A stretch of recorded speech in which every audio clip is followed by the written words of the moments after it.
Cerita legendaris perempuan Lombok, Denda Cilinaya episode ke-11. Pada episode sebelumnya Amak Bangkol dan Inak Bangkol mencincang bahan makanan seperti belimbing, kacang-kacangan, gudang, kemangi, jenjali, ikan betok, simbur, untuk dijadikan urap-urap. Sedangkan Cilinaya yang membuat sambalnya, karena dia sangat pandai dalam membuat racikan bumbu makanan ala kerajaan.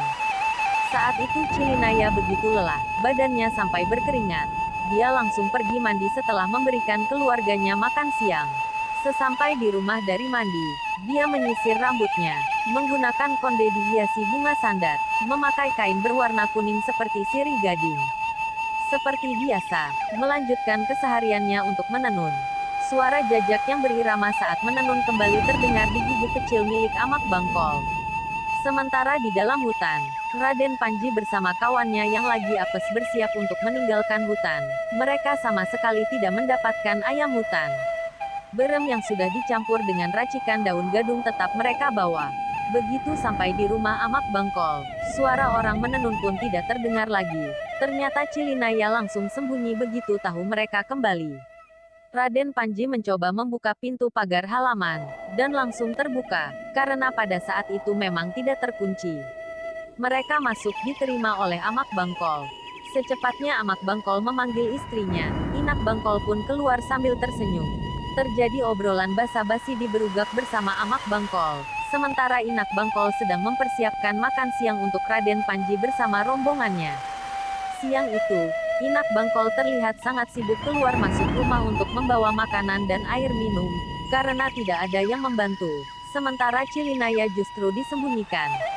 Rombongan Raden Panji menikmati makan siang begitu semuanya sudah lengkap, dilanjutkan dengan nyiri dan merokok. Pada waktu Raden Panji menikmati makanan, justru Inak Bangkol masuk rumah untuk menyembunyikan Cilinaya di tempat yang paling bagus, dan sulit ditemukan, yaitu dalam sebuah teropong yang terbuat dari bambu.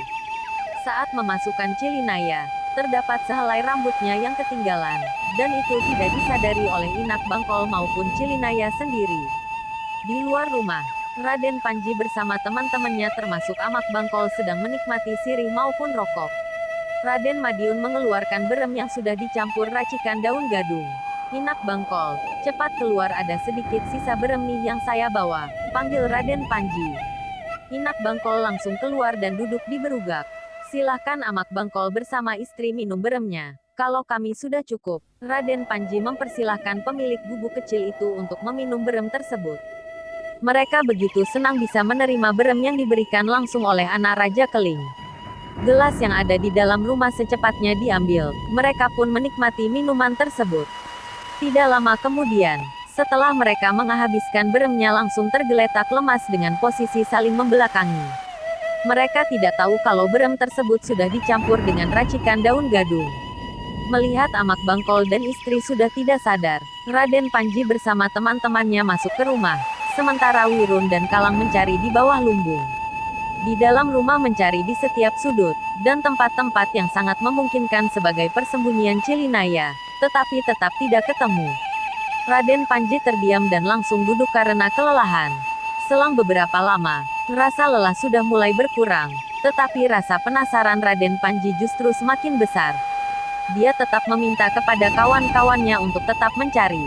Saat berdiri untuk melanjutkan pencarian, justru ada rambut yang menyangkut di kerisnya Raden Panji, sampai membuat kerisnya terjatuh. Secepatnya dicari akar rambut itu, sampai Cilinaya pun ditemukan. Cilinaya ditemukan oleh Raden Panji dalam keadaan pingsan, karena teropong tempat dia disembunyikan sangat sempit, membuatnya susah bernapas. Cilinaya langsung dipangku, dan secepatnya Raden Panji memanggil teman-temannya bahwa orang yang dicari sudah ditemukan. Wirun, Andaga, Kalang, Togok, dan Semar secepatnya menghampiri Raden Madiun yang sedang memangku Cilinaya dalam keadaan pingsan. Mereka begitu kagum melihat wajah Cilinaya yang begitu cantik, terlihat seperti bidadari yang baru turun dari langit. Dalam hati mereka, keadaan pingsan saja sangat cantik, apalagi setelah sadar. Raden Madiun justru sangat sedih. Dia mengira kalau Cilinaya telah meninggal, karena beberapa kali dibangunkan tidak sadar-sadar, hanya keringat saja yang mengalir dari wajah ayu tersebut. Raden Panji bersama teman-temannya menangis melihat kondisi Cilinaya saat itu. Togok yang berada di antara mereka langsung membuka kerisnya. Dia berniat untuk membunuh Amak Bangkol dan Inak Bangkol yang sedang pingsan di berugak.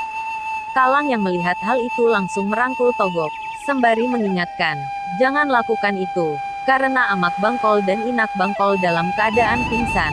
Jika sudah sadar, kamu nanti yang akan mencincangnya," kata Kalang menenangkan Togok.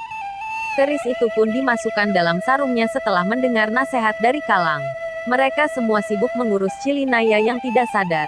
Togok yang sudah tenang menarik jari kelingking kaki Cilinaya sembari memijat betisnya. Raden Semar mengipas Cilinaya. Tak lama kemudian, Cilinaya pun sadar dari pingsannya. Kebahagiaan Raden Panji pun tak bisa diungkapkan dengan kata-kata. Bagaimana kisah selanjutnya? Tunggu episode berikutnya. Jangan lupa subscribe, like, dan share videonya. Biar cerita legendaris perempuan Lombok tentang Denda Cilinaya ini bisa diketahui oleh anak-anak muda, laki maupun perempuan, karena tidak banyak cerita seperti ini mereka dapatkan di bangku sekolah. Tulis komentar kalian, Pelunggu Sami, Polong Renten, tentang artikel ini, maupun hal-hal lain yang bisa membuat artikel ini lebih baik ke depannya. Terima kasih.